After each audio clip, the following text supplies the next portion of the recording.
Hello, my name is Brant Hunt. My channel is Discerning What is True. I am actually on Facebook with my name simply being Brant Hunt. That's B-R-A-N-T, Hunt, H-U-N-T. I'm also on Odyssey and also on YouTube Live. And also you can go to Discerning What is True in that area and find my videos. Uh, this particular chapter I'm going to deal with is Propaganda, again, by Edward Bernays. Um, This is chapter 8, Propaganda for Education. So we're going to go through this chapter and explain some more ideals here as we continue this particular book um, tonight. Thank you for being here. Um, Hopefully you have, mainly this is what I do this for, is for those who actually have inquiry, want to know something more about things, uh, books that basically either are maybe out of print or maybe books that basically cost a lot more money than most people can afford, especially in this day we're living in with massive inflation taking place in this country. And so this is why I'm reading these particular books, because I feel they're very important for you to understand and grasp the situation that you're already in. Because propaganda is used against you, and most of you are not even aware of it. And it's used in a way that even in some ways doesn't even come close to what I would call what was envisioned. It was envisioned by him. But what I'm saying simply is it's far more involved now than it ever was, because there was no television back then for this. Okay. There was radio, but no television. And there was no internet, obviously, at that time, too. So let's get into meat. Chapter 8 here, Propaganda for Education. Education is not securing its proper share of public interests. The public school system, materially and financially, is being adequately supported. There is marked eagerness for a college education and a vague aspiration for a culture, expressed in innumerable courses and lectures. The public is not cognized of the real value of education and does not realize that education as a social force is not receiving the kind of attention it has the right to expect in a democracy. It is felt, for example, that education is entitled to more space in the newspapers, that well-informed discussions of education hardly exist unless such an issue as the Gary school system is created, or outside of occasional discussions such as that aroused over the Harvard decision to educate a school of business. Education does not attract the active interests of the public. There are a number of reasons for this condition. First of all, there is the fact that the educator has been trained to stimulate to thought the individual students in his classroom, but has not been trained as an educator as large of the public. In a democracy, an educator should, in addition to his academic duties, bear a definite and wholesome relation to the general public. This public does not come within the immediate scope of the academic duties, but in a sense he depends upon it for his living, the moral support, and the general cultural tone upon which his works must be based. In the field of education, we find what we have found in politics and other fields, that the evolution of the practitioner of the profession has not kept pace with the social evolution around him, and is out of gear with the instruments for the dissemination of ideas which modern society has developed. If this be true, then the training of educators in this respect should begin in the nation's school. In the normal schools, with the addition of their curriculum of whatever is necessary to broaden their viewpoint. The public cannot understand unless the teacher understands the relationship between the general public and the academia idea. The normal school should provide for the training of the educator to make him realize that his is a twofold job. Education as a teacher and as educated as a propagandist. Interesting. Propagandist. Interesting. A second reason for this present remoteness of education from the thoughts and interests of the public is found in the mental attitude of the pedagogue. That is, whether primary school teacher or college professor towards the world outside the school. This is a difficult psychological problem. The teacher finds himself in a world in which the emphasis is put on those objective goals and those objective attainments which are prized by our American society.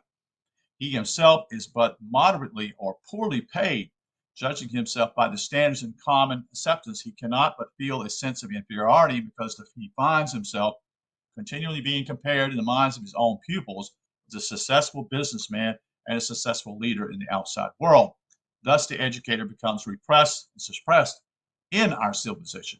As things stand, this condition cannot be changed from the outside unless the general public alters its standard of achievement, which is not likely to do soon.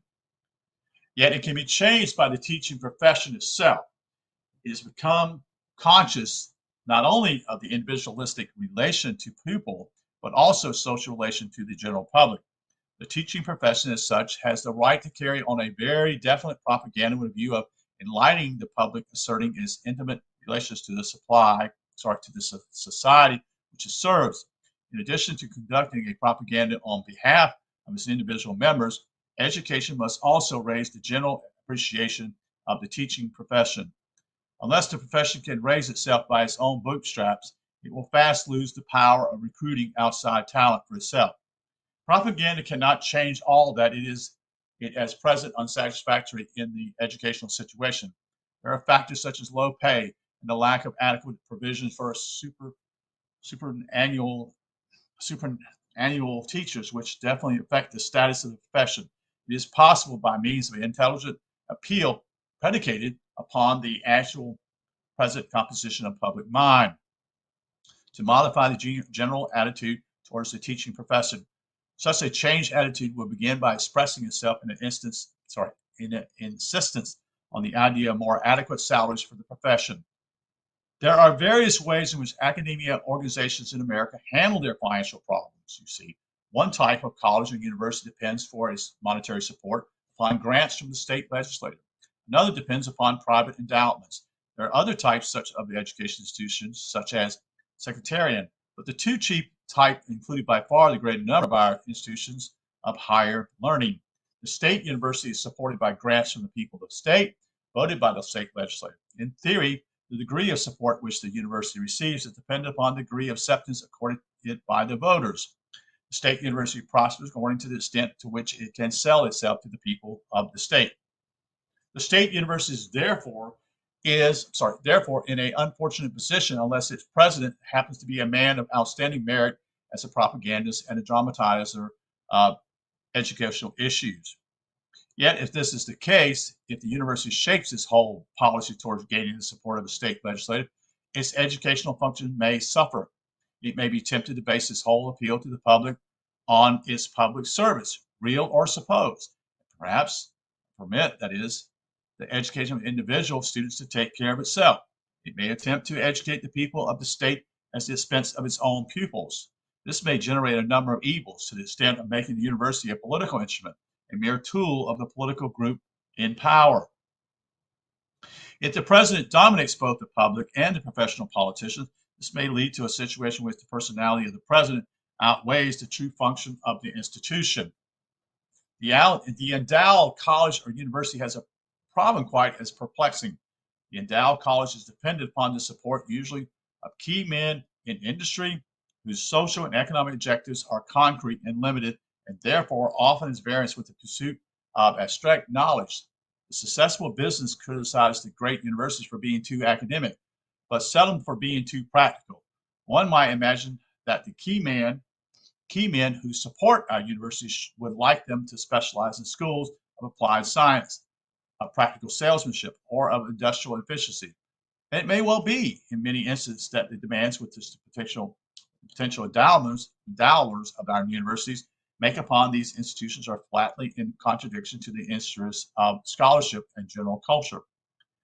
We have therefore anonymously visions of the college seeking to carry on a propaganda in favor of scholarship among people who are quite out of sympathy with the aims to which they are asked to ascribe their money.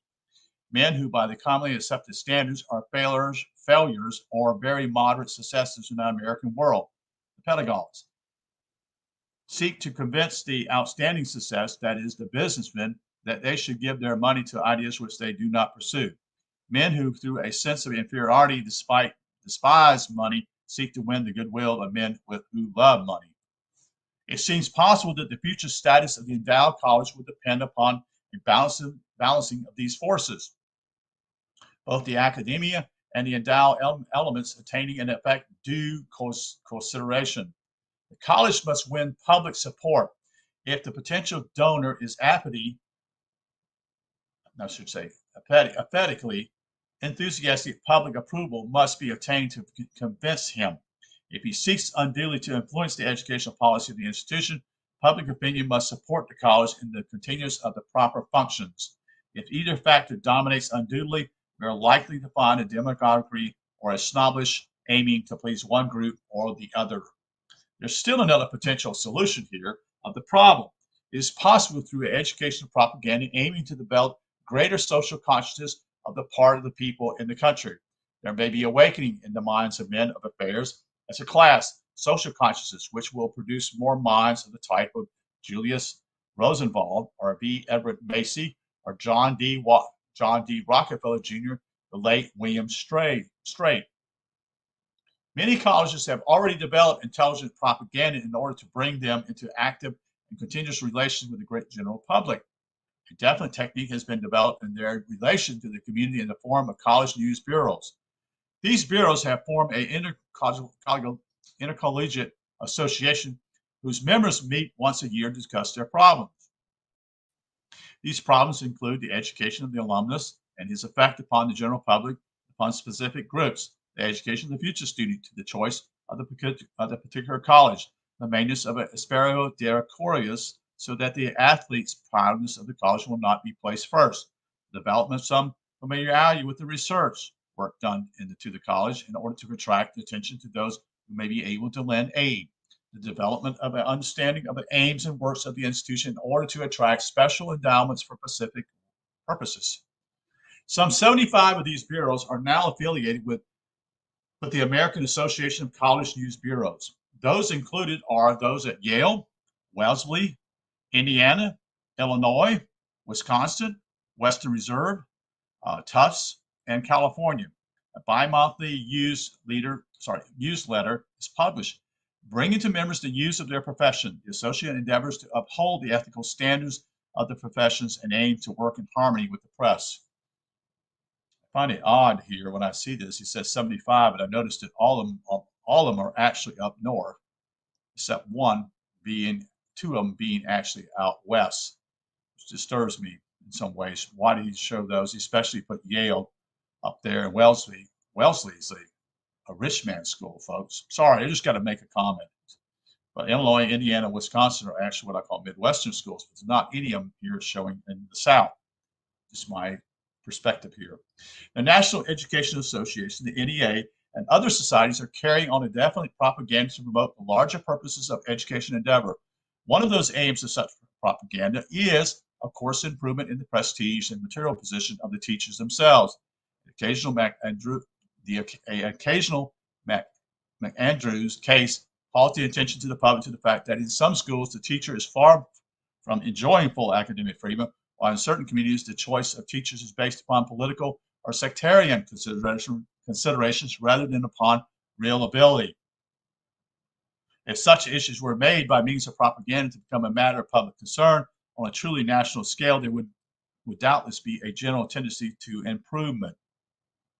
The concrete problem of colleges are more varied and puzzling than one might suppose. The pharmaceutical college of a university is concerned because the drugstore is no longer merely a drugstore, but primarily a soda fountain, a lunch counter, a bookshop, a retailer of all sorts of general merchandise from social stationery to spare radio parts. The college realizes the economic utility of lunch counter uses to the practicing druggist, yet it feels that the ancient and honorable art of compounding specifics is being degraded. Cornell University discovered that endowments are rare. Why? Because the people think that the university is a state institution and therefore publicly supported. Many of our leading universities rightly feel that the results of their scholarly research should not only be presented to libraries and learned publications, but should also, where practical and useful, be given to the public in a dramatic form which the public can understand. Harvard is but one example.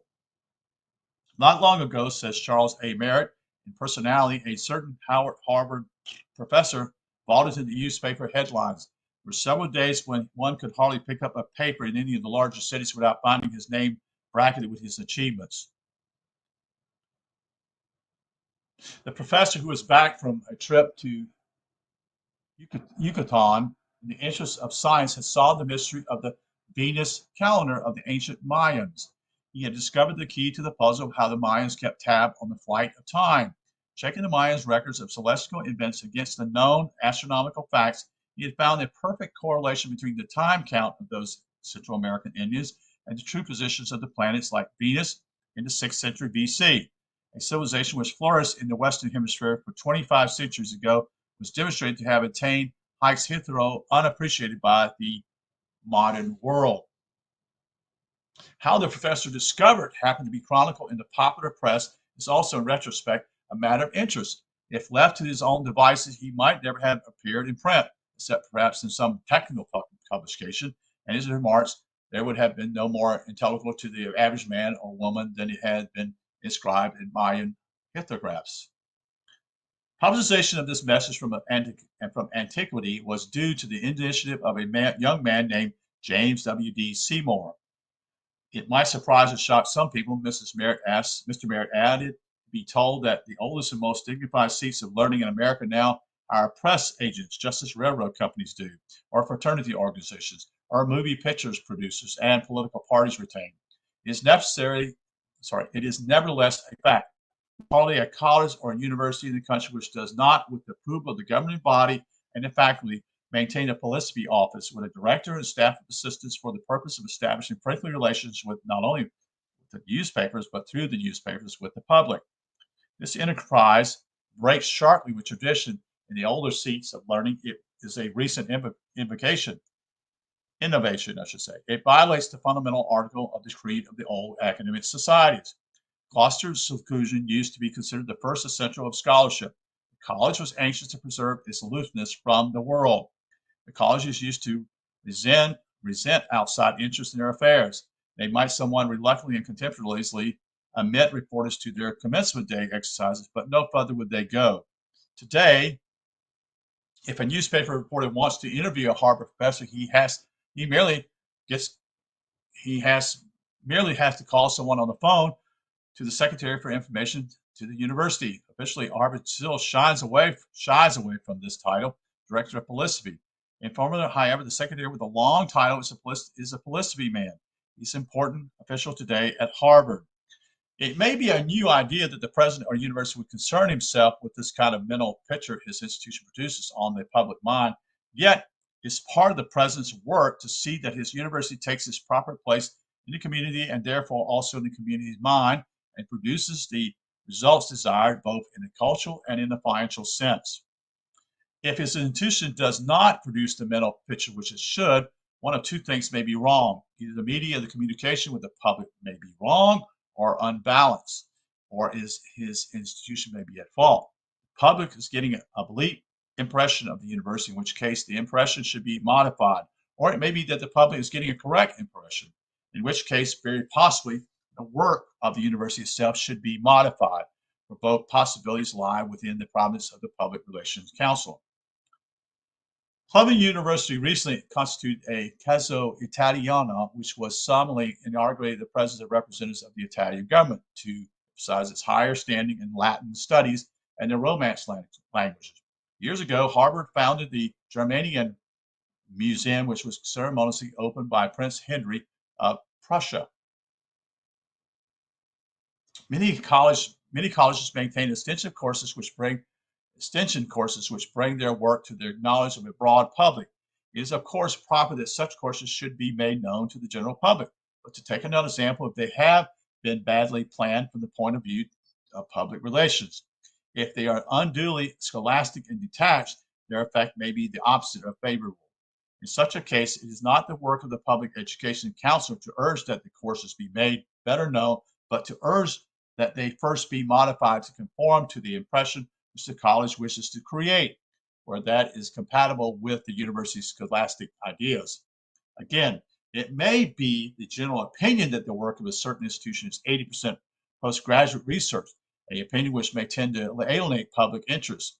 This opinion may be true or it may be false. If it is false, it should be corrected by high spotty undergraduate activities.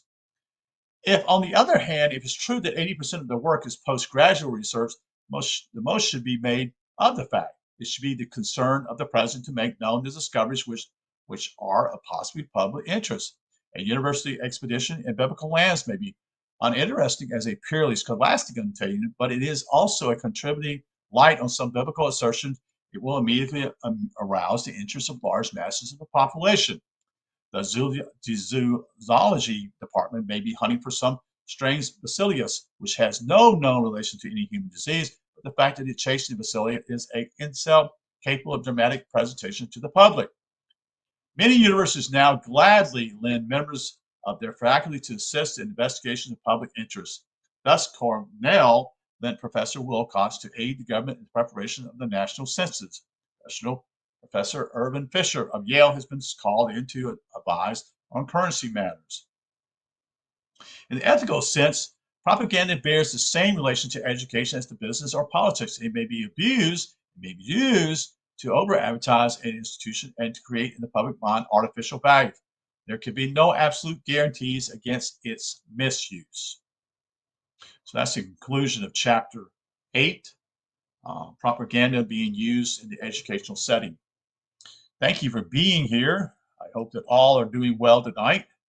And again, we're taking this information from this particular book by Edward Bernays, Propaganda. And I hope to be doing some more books by him. I've had some couple of good reports that about Neil Postman, and I'm probably going to be doing a book on him. I think it's going to be the dealing with childhood, and I want to do that because I think it's very important. I think it's a very pertinent. Well, it's very pertinent even in my age, but now for young people, especially young children, the lostness of childhood is what it's called. So we'll be doing that sometime in the near future. But thank you for being here tonight. Thank you for your attention. And if you have interest in something you'd like me to read, you're more than welcome to share your ideas. That is a book you would like to be read, and I'll look and see if I have that particular book, or I can get it in some ways so that I can read it to others. So thank you for being here tonight, and I wish you a good night. And also, I think tomorrow is President's Day. I think it is celebrating George Washington and Abraham Lincoln. So here in the United States. So you take care. Have a good evening. Talk to you later.